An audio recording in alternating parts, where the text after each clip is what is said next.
तपाईहरूले कहिल्यै सोच्नु भएको छ कि आखिर हाम्रो पृथ्वीको अन्तिम ठाउँ कहाँ हुन्छ? कुनै न कुनै त यस्तो देश होला जसपछि जमिन नै नहोस्, अर्थात् संसारको किनारमा पर्ने ठाउँ। हेर्दा त संसारको अन्त कुनै पनि देशमा छैन, किनकि पृथ्वी गोलो छ र सबै दिशाबाट आपसमा जोडिएको छ। तर पृथ्वीको उत्तरी दिशामा रहेको अन्तिम देश भने नर्वेलाई मानिन्छ, किनकि यसपछि केवल बरफ र समुद्र मात्रै फैलिएको छ। नर्वेलाई संसारकै सबैभन्दा सुन्दर देशहरू मध्ये एक मानिन्छ।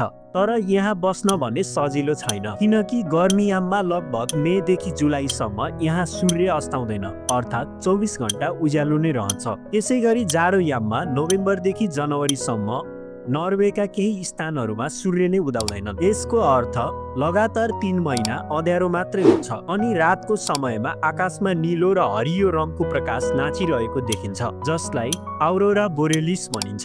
गर्मीयाममा यहाँको तापक्रम करिब 10 देखि 25 डिग्री सेल्सियससम्म हुन्छ भने जाडोमा तापक्रम -20 डिग्री सेल्सियससम्म झर्न सक्छ। अब नर्वेलाई संसारको अन्तिम देश भन्नु पूर्ण रूपमा सही भने होइन। यदि कसैले त्यसभन्दा अगाडि फैलिएको जमेको बरफ र आर्कटिक ओसियन पार गर्यो भने ऊ फेरि घुम्दै क्यानाडा, अलास्का वा रसियातिर पुग्न सक्छ, किनकि हाम्रो पृथ्वी गोलो छ। लाइक सब्स्क्राइब गर्न नबिर्सनुहोला।